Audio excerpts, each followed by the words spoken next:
Est-ce que vous connaissez le 5e vendeur de smartphones au monde au dernier trimestre? Ça m'étonnerait beaucoup parce que personne ne le connaît. On est sur le stand de leur plus grosse marque, elle s'appelle Tecno et c'est un groupe chinois, il s'appelle Transsion. Voilà, personne ne connaît, je pense que vous n'en avez jamais entendu parler ou alors vous êtes très très fort. Ils ont deux autres marques qui s'appellent Itel et Infinix, mais la plus grosse marque c'est bien Tecno qui est ici à l'IFA et donc on en a profité pour faire connaissance tout simplement. Ça c'est l'exemple d'un smartphone que fait Tecno, ça s'appelle le Pova 5 Pro. On va dire que niveau design, ils ont quand même mis un peu le paquet, peut-être un peu trop, ça pique un peu les yeux, je sais pas ce que vous en pensez. Regardez, on sait chez qui ils sont inspirés, puisque quand on le branche, ça fait clairement penser à un Nothing Phone. Je pense que c'est là que ça vient. Bon par contre, avant qu'ils arrivent en Europe, il y a énormément de boulot à faire parce que ce smartphone, quand on le prend en main, il y a plein de trucs qui choquent. Il est très léger, il a ce côté un peu jouet du coup, il y a les tranches qui sont très épaisses, très plastiques. On a un toucher qui est quand même pas super agréable en fait, hein. Il y a des grosses bordures, il y a un gros menton. C'est un smartphone certes qui est d'entrée de gamme, mais même en entrée de gamme en Europe, on a l'impression qu'il y a certains trucs que fait ce smartphone qu'on fait plus trop, qu'on n'ose même plus faire. Bon ça se vendra pas chez nous, mais heureusement pour eux, ils sont pas encore arrivés en Europe.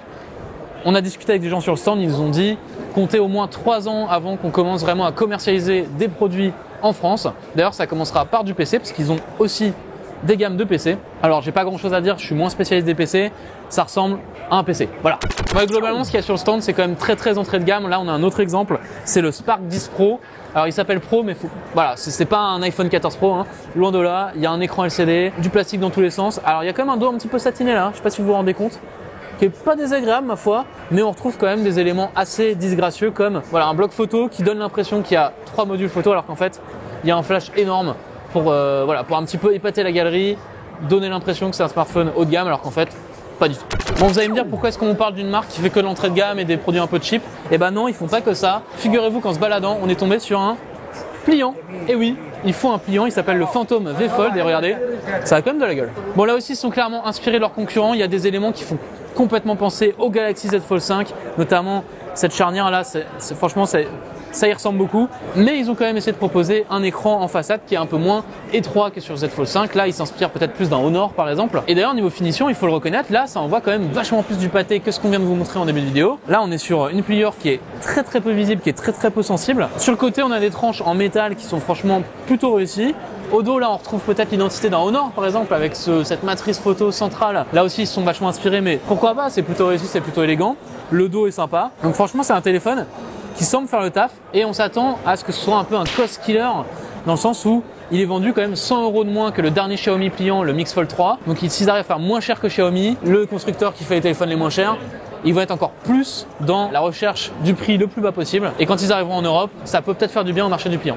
Bon, alors, leurs produits ne s'arrêtent pas là, ils font aussi des PC et des écouteurs True Wireless qui, ma foi, sont plutôt jolis. En tout cas, la boîte, le galet, très agréable. Lorsqu'on verra du Tecno en France dans les prochaines années, ce sera a priori d'abord du PC, puisque c'est quand même beaucoup plus facile à importer que le smartphone. Le smartphone, il y a des questions compliquées sur la 4G, la 5G, des choses comme ça. Le PC, ils peuvent l'amener très facilement, c'est déjà du Windows 11. Et regardez, celui-ci, il a une petite particularité.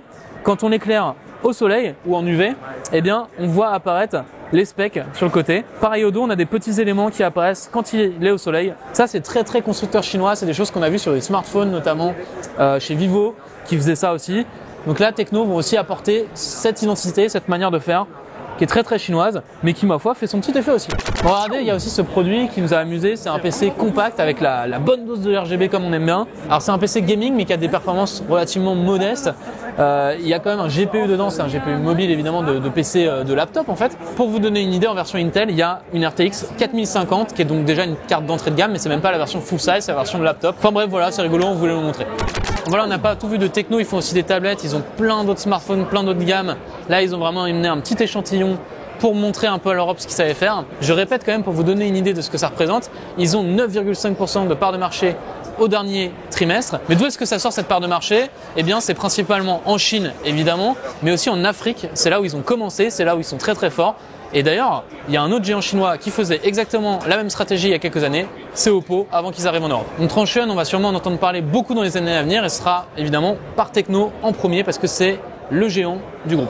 Hop, merci beaucoup d'avoir regardé cette vidéo, j'espère que ça vous aura intéressé. Nous, ça nous a beaucoup plu de pouvoir voir ce futur géant de la tech directement à l'IFA, de pouvoir voir leurs produits. Si ça vous a plu, eh bien vous connaissez la chanson, abonnez-vous et laissez-nous un petit commentaire pour nous dire ce que vous avez pensé de cette vidéo, si ça vous a intéressé, ce que vous pensez de Tecno, est-ce qu'ils vont y arriver ou pas. Moi je vous dis à très bientôt sur Frandroid, je vous souhaite une excellente journée, des bisous.